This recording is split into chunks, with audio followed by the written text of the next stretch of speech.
The Atlanta Braves just wrapped up a 7-game road trip where they went 7-0. Did it ruin their chances of getting the number 1 overall pick? Let's talk about it.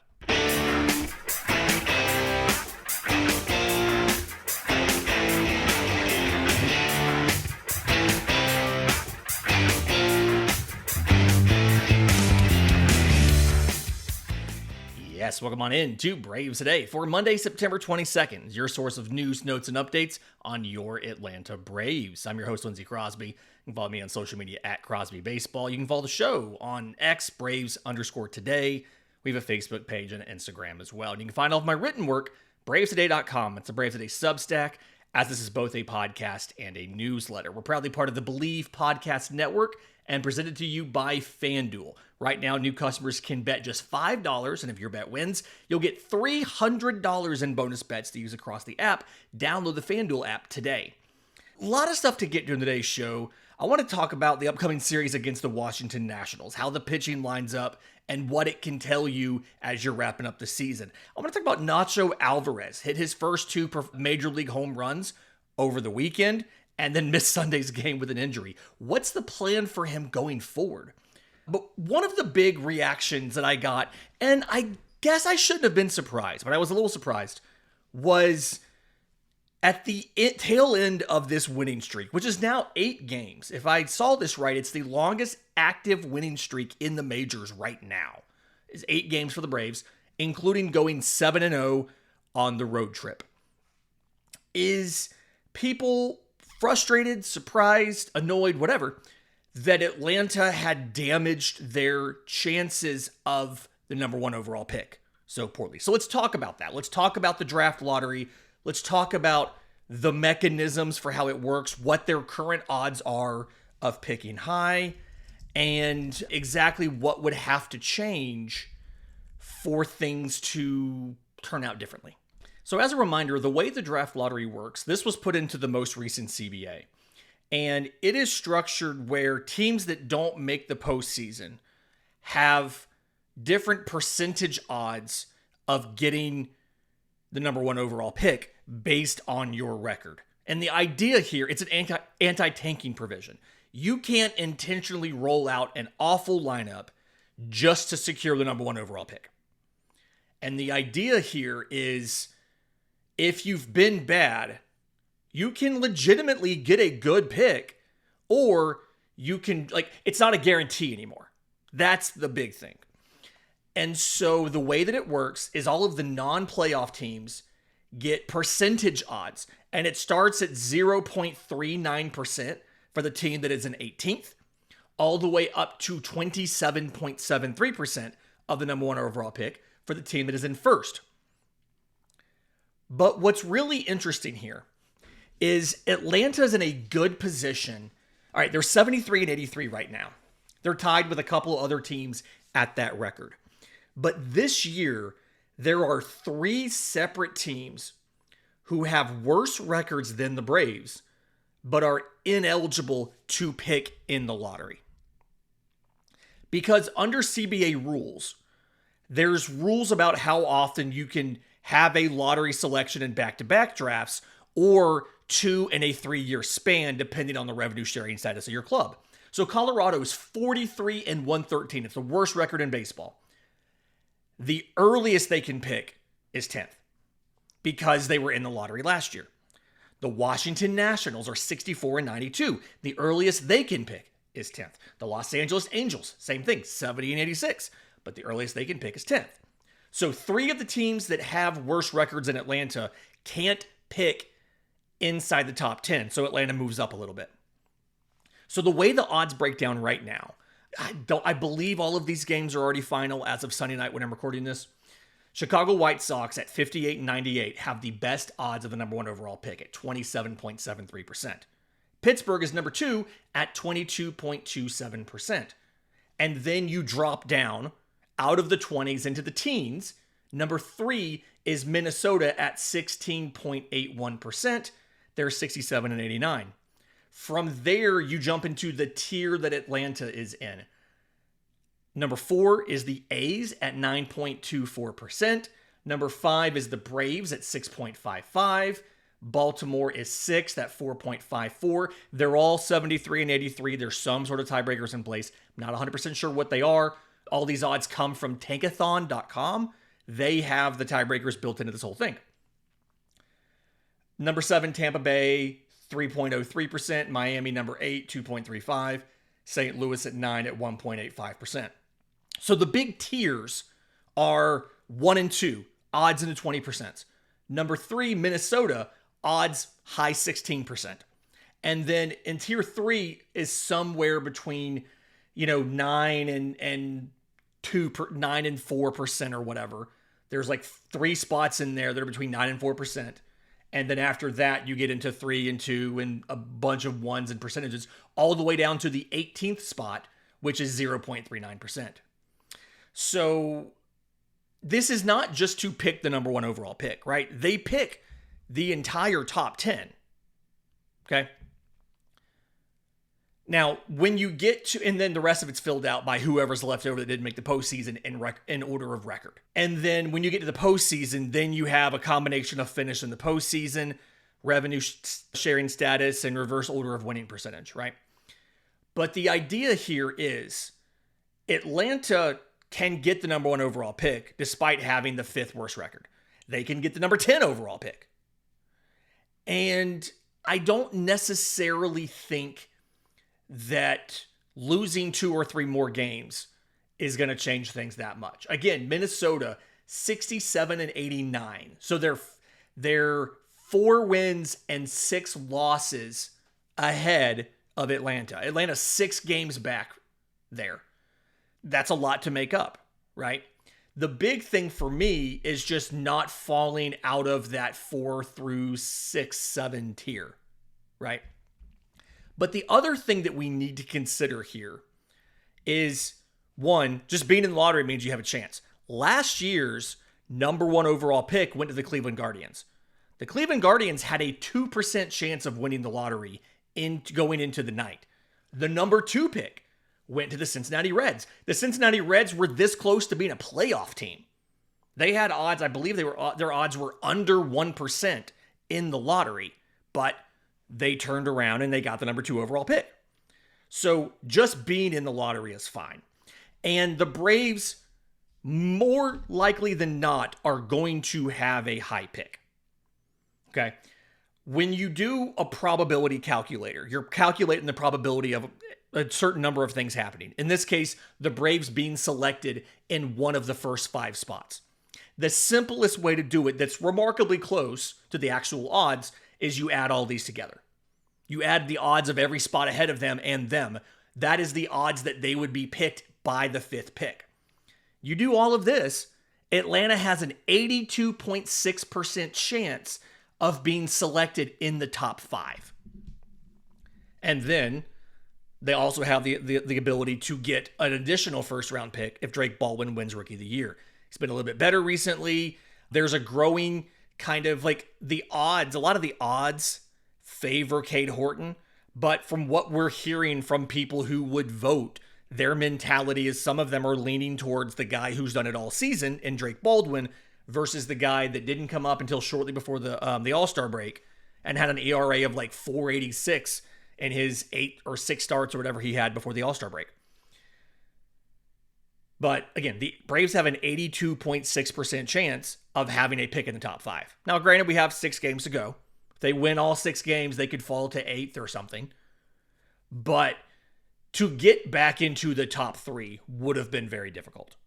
They would have had to go on a prolonged losing streak. And Jake and I actually disagreed about this on the postcast on Sunday.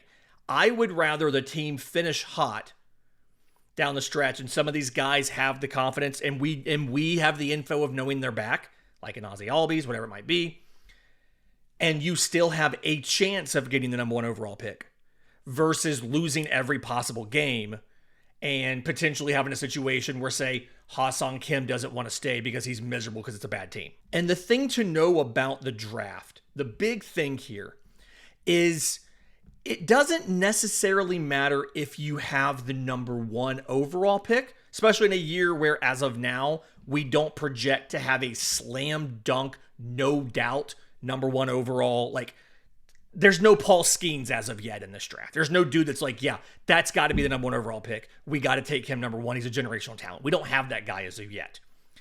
Still have a full season, right? High school, college, whatever, before we get to the draft. But the thing to know is the question in the draft is not, are you picking first? It's, are you picking in tier one?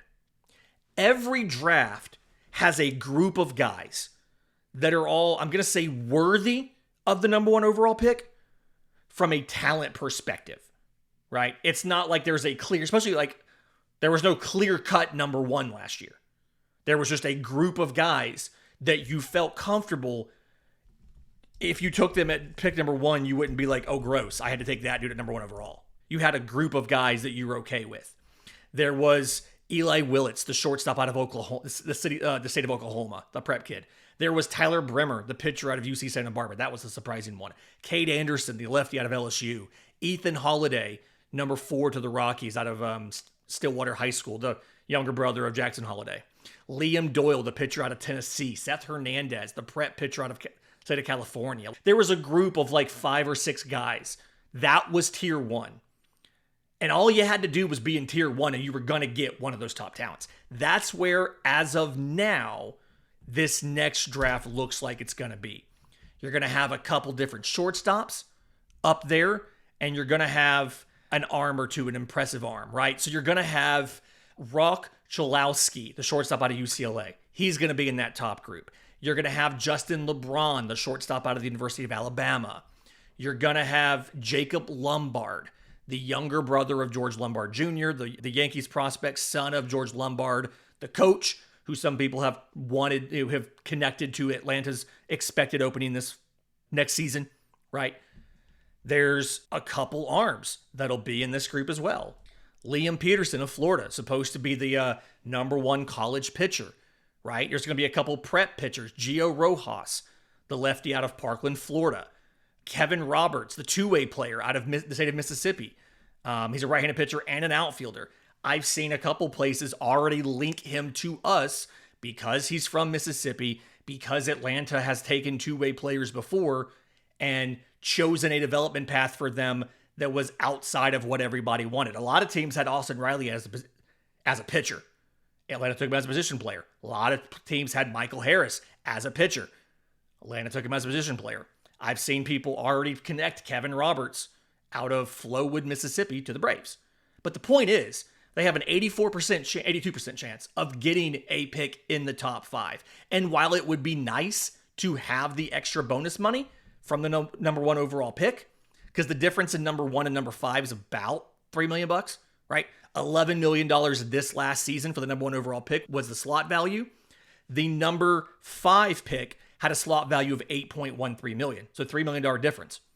Here's the thing. 4 of those 5 guys in the first 5 picks went for under slot value. Only Ethan Holiday got paid more than the slot value of his pick at number 4. He got paid $9 million on a slot value of 8.77. Just about every single team is going to pay that player slightly below or at slot and use a couple of those $1 million to buy another player farther down the board. Everybody's going to do it. The Braves won't be an exception. But the big deal is just be in that top 5. You don't have to be number 1. Just be in that top 5. In just a minute, let's talk about Nacho Alvarez. First 2 professional home runs over the weekend, really starting to wonder what could his role be in 2026. We'll do that next, right here on Braves Today. But first, today's episode is brought to you by our friends at Delete Me. They make it easy, quick, and safe to remove your personal data online at a time when surveillance and data breaches are common enough to make everyone vulnerable. Because data brokers, okay, they hoover up everything they can. Your name, your contact info, social security number, home address, even info about your family members. They compile it, they sell it online. They make a profit off of your data. Anybody on the web can buy it. This can lead to identity theft, phishing attempts, harassment, all of that kind of stuff. But the New York Times Wirecutter has named Delete Me their top pick for data removal services. So take control of your data and keep your private life private by signing up for Delete Me. Now at a special discount for Braves Today listeners, you can get 20% off your Delete Me plan by texting HIT to 64,000. The only way to get 20% off is to text HIT to 64,000. That's HIT to 64,000. Message and data rates may apply. Welcome back to Braves Today. Lindsay Crosby. Let's talk about Nacho Alvarez, because Saturday in the city of Detroit, it was Nacho Alvarez Day. He hit his first two major league home runs. Took him an incredibly long time to do it. In his career, he has 199 at-bats. It took him 195 or 6 to get the first home run. He hit a second one, and both of them were kind of what you would expect from a guy without stellar bat speed, right? They were fly balls that were pulled down the line. Both of them ended up in the Detroit bullpen. I don't know what happened to the second one, but we did find out on the broadcast, shout out to our boy Wiley Ballard, that the Comerica Park staff went to the bullpen, got the first home run ball, and got it to the Braves clubhouse attendants. So Nacho got the first home run ball, which is super cool. I doubt many dudes get their first home run ball without having to give away a bunch of stuff or whatever. So pretty cool that he got it. But his overall batting average in the majors, again, 1/3 of a season, here's the sample now, because you're at 199 at-bats, a little bit more than that in plate appearances, but usually 600 is a season. He's batting .226. Most of that production has come this year. He's batting .249 this year with a .310 on base and a .355 slug. It's entirely possible, though. There's two things that make me think he could maybe offensively be a little bit better than what we have seen so far in his first 199 at-bats, right? The first thing is kind of like how we talked about Ozzy taking a while to come back from his broken wrist.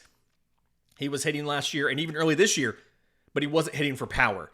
Nacho's wasn't broken. He was out for a while, suffered the wrist injury in spring training, and missed a good bunch of time, and then wasn't back very long before he had to come up to replace Austin Riley.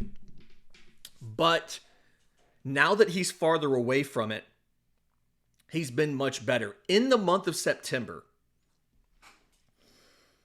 Nacho Alvarez is hitting .288 with a .315 on base and a .481 slug.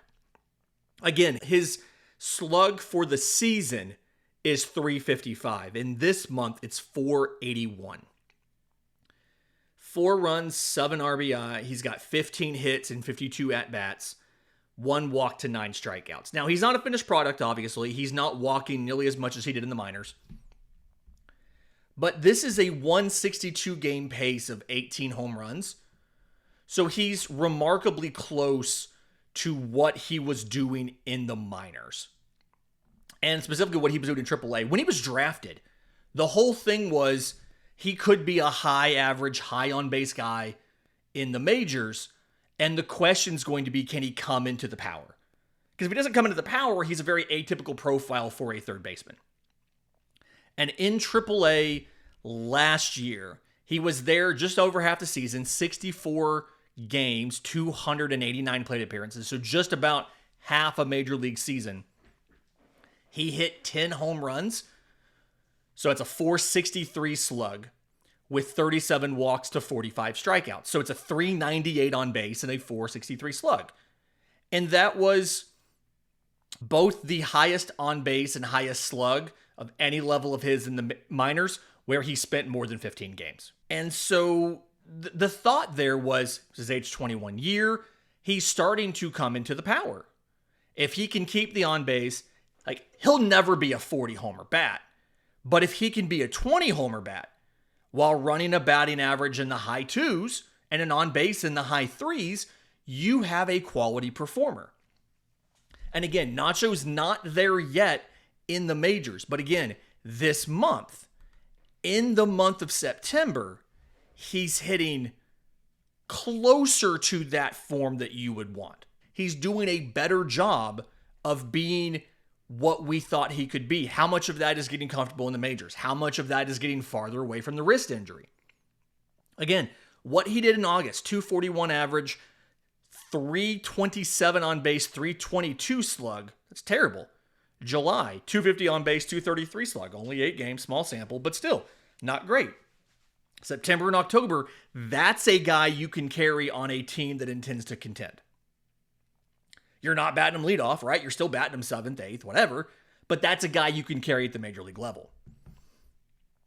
And when you look at a lot of the inputs that go into this, like what I'm wanting to see in this final week, I'm going to kind of look at the bat speeds, see what he's doing, and then seeing how he's hitting the ball. When you plug in, you go into StatCast and you look at all of his stuff, I think one of the issues that you've seen up until now was he was almost doing too much work to try to spread the ball all across the field. If you have below average power from a bat speed and an exit velocity standpoint, the best way to maximize your power is to lift the ball in the air to the pull side. Lift the ball in the air is redundant. You can't lift the ball on the ground. Lift the ball to your pull side. And this year, he's gotten his pull air percentage, so balls that are both pulled and in the air, up to 19.7%, which is better than MLB average. Not by a ton, but it is.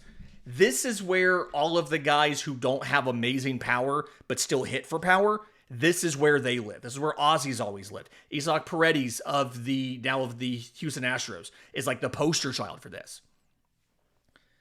I'm not saying don't hit the ball the opposite way. We saw on Saturday that 9th inning where there was like 4 consecutive singles and a couple of them were like shot the other way. Like that's valuable.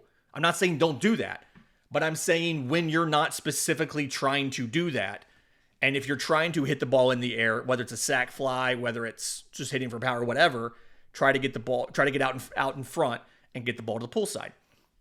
When you look at his defense, I had somebody ask me on social media, is he really a good defender or is he just good at the balls that are hit to him? It's actually kind of funny. When you look at his defensive metrics on StatCast, with the caveat of he has not had enough plate appearances, times running the bases, defensive plays to officially be qualified versus the rest of the league. So he's not on the leaderboards. But he so far does grade out at +1 fielding run value on defense, and his range is actually pretty good. The extra out above average that he has, he's picked up 2 outs above average, working towards his working to the left, right? Now he's given some of that back against lefties, but he's picked up 2 outs above average, moving to his left towards the shortstop to cover additional ground. His arm is a little bit below average, right? 81.3 miles an hour. His max is 85. That's with 124 throws. The minimum to get calculated on StatCast is 75. But I do think he's legitimately done enough to be helpful here. Like, I do think he's a decent defender. I don't think he's a Gold Glover by any stretch of the imagination. I don't think his defense is going to kill you here. What I do want to know is how well can he play second base? We talked about this in the bonus show last week. When he goes to the Arizona Fall League, he's going to be playing mostly third, which is a little frustrating for me unless we think Atlanta is just trying to showcase him for a trade. It's possible the Braves don't believe that he is starter caliber and they want to try to move him before he gets exposed at the major league level, whatever, if he finishes the year hot, whatever it may be. I honestly don't think I would want him, if this is a competitive team and Austin Riley gets hurt again, I don't think I want him being the starter for 2 months or 3 months or whatever. I think he's fine to fill in for a couple weeks. I think he's a useful guy to fill in for you. Same thing at second base. I'm assuming he's barely played it. When he went back to Gwinnett the first time this year, they put him at second base for like a week, and then he got called back up for Riley again. So all that he has is what he played last year in the majors. He got 17 defensive attempts at second base last year, and then what he did in the week in Gwinnett. That's all he has. So I want to see him play second base more. I still, without that power though, I still don't think he's going to end up being anything more than a utility guy at best. He may be a better hitting utility guy. I still don't think it's good enough where you're taking a bat out of the lineup to get Nacho Alvarez in there. He's got options. You'd keep him in AAA. You wouldn't leave him on your bench, right? You'd leave him in AAA. You'd let him play every day until you need him, and you'd call him up. I just don't think he's starter caliber, and I want to get him there. And I feel like power production is the thing that you're going to have to see more of to get him there. It could potentially run the risk of upping his strikeout rate a little bit. He's at 23.7% this year, slightly above MLB average of 22.2%. So that's a concern. There is also kind of a cap on this here because he just doesn't have the power ceiling to speak of. Again, his bat speed's below average. All of the inputs that go into hitting for power are below average. So either you got to hack it by getting the ball pulled in the air, or you have to just punt on power, and you have to just try to stick with, if I can be a guy who I don't hit for a ton of power, but I can hit 280, right? And hope that there's a team that would want you to play third base with an atypical power profile for that position. In just a second, let's talk about this upcoming series against the Nationals. Atlanta's pitching sets up really well, and I want to float an idea out there. We'll do that next, right here on Braves Today. But first, today's episode is brought to you by our friends at FanDuel. We're incredibly happy to have FanDuel sponsoring Braves Today. Right now, new customers can bet just $5. If your bet wins, you'll get $300 in bonus bets to use across the app. And if you want to make this final week a little bit entertaining, they do have a bunch of odds for individual games. So tonight, we're going to talk about it in the next segment, but Chris Sale's the starter. Okay. Nationals at Braves. Braves are favored by a run and a half. It's minus 1.5 is the spread in favor of Atlanta.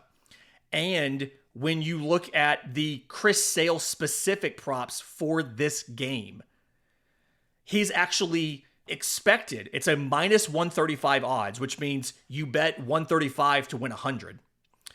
It's minus 135 odds to go 3 up, 3 down in the first inning. So they think Chris Sale is going to go 3 up, 3 down in the first inning. You can look at everything from first inning over under 0.5 runs, individual player strikeouts, how many strikeouts Chris Sale's going to have. It looks like the line is somewhere between 9 and 10. 9 is minus 158. 10 is plus 116. My gut says take the under. I don't think I want to bank on him getting 9 strikeouts, but he very well could do it. Tons of individual game options like that. Or you can go look at specific things like awards. You can look and you can say, okay, hey, Rookie of the Year, I mentioned it earlier. Drake Baldwin is plus 170. Cade Horton is minus 370. But like I said, some of the voters, the people who make these picks, have indicated that the full season stats might mean a little bit more to them than what Cade Horton has done recently. It's all about storylines, like we talked about a few weeks ago. So again, if you're ready to play, download the FanDuel app now by visiting FanDuel.com to get started. That's FanDuel.com to place your first $5 bet. Final segment of Braves Today, Lindsay Crosby. And I want to talk about this upcoming series because I think, one, I'm a little bit frustrated by the way, and I've talked about this on the show before. I apologize if I'm getting into old stuff again. I'm a little frustrated by the way they set the schedule up. Okay. If you remember, I think we talked about this last week heading into that last national series, but the way that everything worked is you played Washington twice in the month of May. You had a 4-game set at home. You went 3-1 in that. You went to Washington. You lost the 2 games that were actually played, and the middle game got rained out. And again, that was May. That was mid-May. 20th and 22nd was that second series. And then you didn't play them at all in the month of June. And then you didn't play them all in the month of July. And then you didn't play them at all in the month of August. And then in the month of September, you played them 7 times in the span of 10 games. Because it was 4 in Washington. You had to make up the missed game. 3 in Detroit. And now you get 3 more at home against them. So I've mentioned just how frustrating that is. It blows my mind. But Atlanta's done really well against Washington. They're 7-3 this season against the Nationals with a run differential of plus 24. That is the second best winning percentage Atlanta has against any team they've played at least 7 times. They went 5-2 against Cincinnati. It's a 714 winning percentage. So that's second. Second best is Washington. They went 7-3. And the series, really good matchups. Mackenzie Gore versus Chris Sale. Mackenzie Gore struggled to a 4 ERA this year, but for a while he was leading baseball in strikeouts. So 2 lefties. And there's no Sean Murphy to take starts away from Drake Baldwin.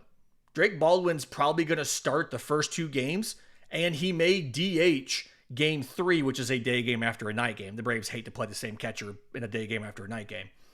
We saw this on, I think it was on Saturday or Sunday, one of those 2 against the Tigers, where Drake Baldwin DH'd and Sandy Leon caught. Saturday. It was Saturday. There he goes. Because he started Friday night and then he DH'd on Saturday. But Mackenzie Gore versus Chris Sale, lefty on lefty. Tuesday, Brad Lord versus Hurston Waldrop. And Brad Lord struggled a little bit against the Braves. And now that I think about it, what's really funny is this series, these are very similar pitching matchups to what you saw last time out, right? It was pitcher Strider versus Mitchell Parker. Strider pitched yesterday.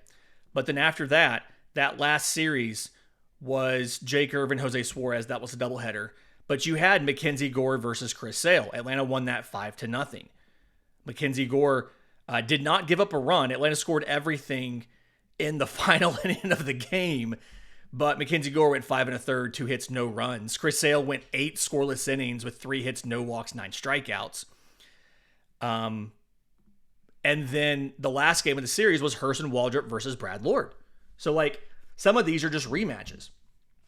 I don't believe you saw Andrew Alvarez in the entire series.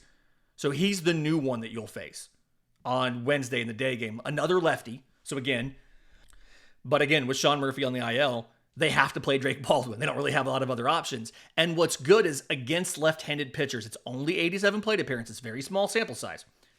But against left-handed pitchers, Drake Baldwin's hitting .313 with a .488 slug. By contrast, against righties, he's hitting .259 with a .444 slug. So he's hitting 50-something points better against lefties, and his slug is 44 points higher against lefties. And he was being protected against lefties for a good portion of the year because he's a left-handed hitter. And that's just, for some reason, that was what Snit wanted to do. He's most of his plate appearances. He has 328 plate appearances against righties. He has 87 against lefties. Most of it's come against righties. But he's going to play 2 of these 3. And the hope is that Atlanta's going to continue to do well. Because I talked about this with Jake, again, on the postcast. I probably should have clipped that and played it here. But the gist of it is he thinks losing as many games as possible for the best possible draft pick is important. I think getting these guys the confidence that they're playing well and that they've gotten past whatever mental issue they were dealing with earlier in the year, I think that's the more important detail. Because it's clear, I think it's clear at least, a lot of the issue this offense was having earlier in the year, it was in their heads. It was not yes, Michael Harris's hands drifted a little bit, but it wasn't, his hands weren't the reason he was struggling. That was a thing that he could fix that helped him be better, but that wasn't the reason he struggled. I think a lot of it came down to slow starts. It came down to approach. It came down to that 0-7 disastrous road trip to start the year off. And finishing strong, my hope is that they feel more comfortable with what they're being asked to do at the plate by Tim Hires, yes, but the organization. I refuse to think that this is just, we'll just bring in a guy and let him do whatever he wants, right? They obviously selected Hires for his personality, for his philosophy and everything, but it clearly is something that they wanted to do, right? You don't bring a guy in who wants your offense to do completely different things than they were doing. If you're a well-run organization, which the Braves are, whether some people want to admit it or not, you don't just bring a guy in and let him do whatever. He's going to be teaching something that you want them to learn. So guys coming in being confident that they have the skill set to flourish in this new approach. Going into the offseason saying, hey, It was a rough year. We didn't make the postseason. But towards the end of the year, I started feeling really good about what they were asking me to do. And now I think knowing what I have to work on over the offseason to be better at that next year, I think that can pay dividends. Because especially if you get this in, especially if you think about this from the perspective of they're probably going to run it back with most of the same offense, right? They're going to run it back with probably just about everybody. Hopefully we keep Ha-Seong Kim, obviously. But I think a good part of this is it's going to be the same. It's going to be the same first baseman, probably the same third baseman. It's going to be the same catchers. It's going to be the same second baseman, the same left fielder, right fielder, center fielder. I think that's a big part of... I think that's a big component of what's going to happen here. So knowing that these guys are confident going into the offseason, as much would I have loved to pick one step early or one spot earlier? Yes. Do I think at the end of the day, it's probably more important that Ozzie Albies is hitting like Ozzie Albies? Probably. And hopefully that's what we're going to see at the end of this national series and then after the final series against the Pirates. This has been Braves Today for Monday, September 22nd. Do me a favor, if you're listening on audio, give us a 5-star review, Apple, Spotify, wherever you get your podcasts. If you're watching on YouTube, subscribe to the channel, hit the notification bell so you know when we drop extra episodes, bonus episodes to make up for a day game, whatever it might be. Until next time, this has been Braves Today.